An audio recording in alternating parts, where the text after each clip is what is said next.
put those 3 states in the president's column, all of it good news for the White House. I want to ask you about Pennsylvania. We know it's going to take a while to count the votes. The last time we spoke with you, people in charge of monitoring the election count were saying they were not going to get it done tonight. And we assume that's still the case. Very much so, Judy. Right now, over 50% of the vote is in. Donald Trump does have a healthy margin here, but they just can't get through all of these votes tonight. They are going to be counting around the clock in counties that haven't finished that scanning process of these mail-in absentee ballots. We're not expecting a big round of additional new results for several more hours, Judy. Right now, on the ground here in Pennsylvania, Democrats are resigned to a long, drawn-out process of several days, and there is a level of anxiety here. Anxiety because Democrats have put in a lot of work in these battleground states over the last couple of years. You know, you think back to when President Obama and Vice President Biden left the office, left the White House, that is, and there was frustration within the party at the time that Democrats had not done enough to build up that infrastructure at the local and state level, that there was too much of a reliance on riding President Obama's coattails. After Hillary Clinton lost, however, the party decided to go back into those communities and try and initiate outreach to black voters, to Latino voters, from the very beginning, in anticipation of this very moment. And so that work was done, and they were really hoping to see sort of more robust numbers right out of the gate in states like Pennsylvania. However, though, that said, there are still so many votes left to count, Judy, and Democrats are hoping, and as they know, that those votes will break for them in places like Pennsylvania, where Democrats vote much more often by mail than Republicans, and so they're more hopeful that as these votes get counted here in Pennsylvania, it will start to tilt back into Biden's favor. But already people are preparing tomorrow for a tense day here in Philadelphia and across the state. Protesters will be marching, demanding that all the votes get counted. We already have seen a couple of lawsuits by Republicans in Pennsylvania who are trying to look at different key groups of ballots that they are arguing should not be counted. I spoke with a member of the Biden campaign's legal team focused on Pennsylvania here, who said, look, it was always impossible to count all these votes tonight.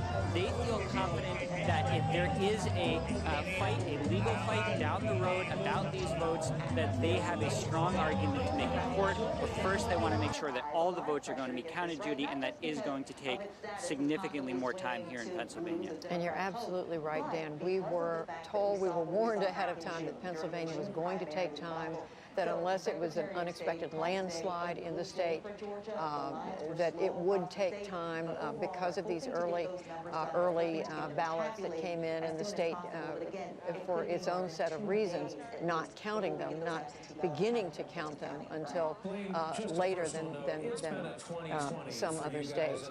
I do want to let everybody know we've been told that Joe Biden is going to be speaking to the American people at 12:30. Which is in about 3 minutes. We had been told that he would be making a statement of some kind. We weren't sure if that was the case, but now we understand in just a few minutes he is scheduled to speak in his hometown of Wilmington, Delaware. And as we wait, I think we want to turn to Amna and Lisa, who are right here across. A lot to look at, Lisa. These numbers are, I mean, in Pennsylvania, for example, look good for the president right now, but the big question is what is still out? That's right. In Pennsylvania, we've known we'll have a long count, as you and Dan have been talking about, and that it is those absentee. We're going to figure out something. This can't go on when it comes to November. So I do think that that's a big part of the reason why you saw the early voting numbers that you saw as the here. polls closed.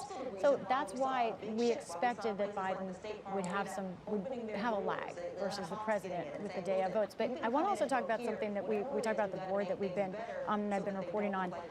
In Virginia, we talked about the 7th Congressional District, Abigail Spanberger. All of us, our eyes popped at that margin right now. And it seems to be the case. We're contacting the Associated Press to make sure we understand this correctly. But being in touch with her campaign, and also she just tweeted out, I'm just seeing this now, that actually some 200,000 early votes have not been counted there. That is larger than the total that we had on the board. So there's a conflict there about how many votes have been counted, the percentage of counts that have been counted. She's saying most of the votes have yet to be recorded. The other thing I'm seeing on the screen, and maybe my eyes are deceiving me, I keep looking at numbers in the Virginia Senate race, which we've called for Mark Warner, but it's a very close contest. These are the House numbers we're looking at. You're right, it's 137,000 to 89,000, but Lisa, you're saying that's not 99%. That's right. Is that what you're saying? That's right. It could be that is 99% of the day of total. We are asking the Associated Press to clarify that.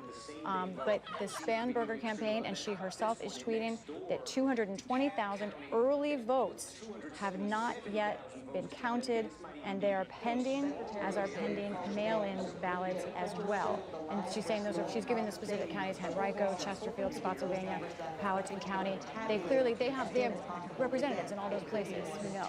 A lot of questions to be answered about that, and again, I want to come back to the Senate race in Virginia too. But right now, let's go to John Yang in Wilmington, Delaware. Okay, John Yang, Wilmington, Delaware, and we're going to be hearing shortly, John, from the former vice president. That's right. His motorcade is on its way. It's left his house. It's on its way here to the Chase Center. So he should be here in just a very few minutes. You know, it's funny. Just as the guidance was coming out that the vice president was coming here to speak, I was actually speaking with a top official in the Biden campaign, telling me that they do not expect a definitive answer to this race tonight, as I had said before, saying that they do feel good about Arizona. They do believe that after all the votes are counted in Wisconsin and Michigan, those states will be in the Biden column. This official then said, and then Pennsylvania. And I said, and then Pennsylvania? And they said, and then Pennsylvania. So I think that they feel that it's a close race in Pennsylvania. They're looking at it, but they feel good about it. But they do believe that there will not be an answer tonight.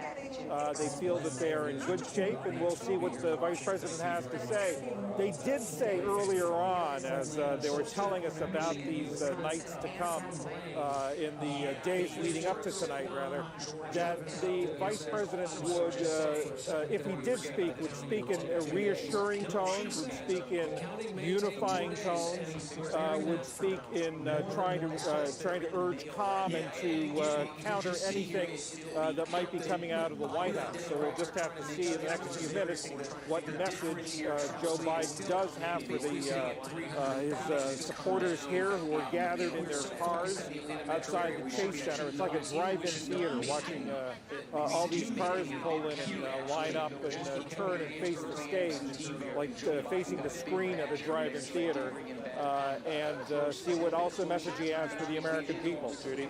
The modern-day version, or at least a 2020-2021 version of American politics. John, we're going to come back to you as soon as the former vice president is ready to speak. I am seeing another report about Georgia also saying that it's not going to be able to call results tonight. So if that's the case, if that's accurate, then we've got Georgia, we've got Pennsylvania, and who knows where else he won't be able to call. Amna Nawaz, you are talking to a public media reporter. I am, with one of the states we have been able to call so far. Judy, we're going to turn now to Karen Kassler. She's the State House Bureau Chief with Ohio Public Radio and TV. Karen, as you just heard, as we reported, the AP has called the state of Ohio for President Trump. He won it back in 2016, but as we're unpacking and understanding what is happening tonight, how did he do it this year? Well, what he did apparently is he actually increased his vote count in Ohio from 2016. He won Ohio by 8.13 points in 2016. Now it looks like he's going to win by 8.3 points this time around. So that is a fairly interesting set of numbers in terms of the significance of an increase here. He won by about 446,000 votes last time, winning now by 471,000 votes. There are still some votes that are outstanding, but it sure looks like that he has actually improved upon his performance from 2016. And Karen, do we know yet where he made those gains specifically? What kinds of communities and what demographics? Well, he actually picked up a couple of counties. He picked up 3 counties, apparently, that he had not won, that he lost in 2016. He picked up Mahoning County, which is near Youngstown. It's the Youngstown County. It's near western Pennsylvania, which could maybe indicate what's happening in western Pennsylvania there. He also picked up Lorain County, which is west of Cleveland, and then also is currently winning Portage County, which is in the Akron area. He lost Montgomery County, which is Dayton, but it seems like those counties really help contribute to that increase in votes that he seems to have gotten here. Karen, very quickly before I let you go, we heard Amy Walter mention earlier that the pandemic, the fact that cases are rising in a number of states, seems not to have mattered as much as some thought it might. Ohio has not been immune. They're seeing an uptick there in cases as well. What do you make about what kind of impact the pandemic had on how voters view this election? In fact, Ohio set a record for confirmed cases of coronavirus today, over 4,000 cases today. And Ohio had been a state that had gotten really aggressive early on in shutdowns. We were the first state to shut down K-12 schools, and there's been a lot of pushback on that. And I think that that may have been part of this. And certainly Trump has come here and rallied here, and had these rallies and public events, and even Governor Mike DeWine, who's been very forceful in his wearing masks and doing some of these actions, has met Trump at these rallies. So I think that's been a part of this. Karen Kasler of Ohio Public Radio and TV joining us tonight. Karen, thanks to you. And Judy, back to you. All right, Amna and Karen, thank you both. We are going to, as we wait for former Vice President Joe Biden to speak to his supporters, to speak to the American people tonight in Wilmington, and we will go there just as soon as he's ready to speak. But I do want to take this opportunity to go back to 2 people we've been checking in with throughout the night. Katie Walsh, she's a senior advisor to the Republican National Committee. She's also a former deputy chief of staff at the Trump White House. And Joel Benenson, Democratic strategist. He led the polling operation for the Obama-Biden campaigns in 2008 and 2012. Katie Walsh, at this point, President Trump holding on to every state that's been called that he won in 2016.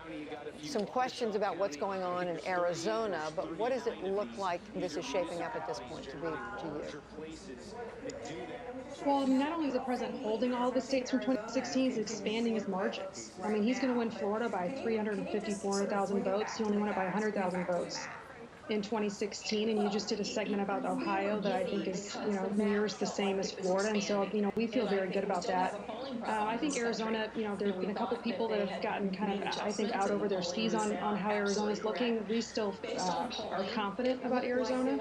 We obviously feel good about Ohio finally being called, and Florida, et cetera, and so a lot of these states are going to take a while for the rest of the numbers to come in, but we like what we're seeing. I was just told that we can call the state of Florida for President Trump, and there it is with 96% of the expected vote in, close, but 3 points, 3 percentage points at least at this stage. That means the president holds the Sunshine State. This was a state Joe Biden put a lot of effort into. Jill Biden was there just yesterday. Actually, maybe it was today. She was in Florida, made a couple of stops there today, and in North Carolina, while Joe Biden campaigned in Pennsylvania. But we are able to call Florida for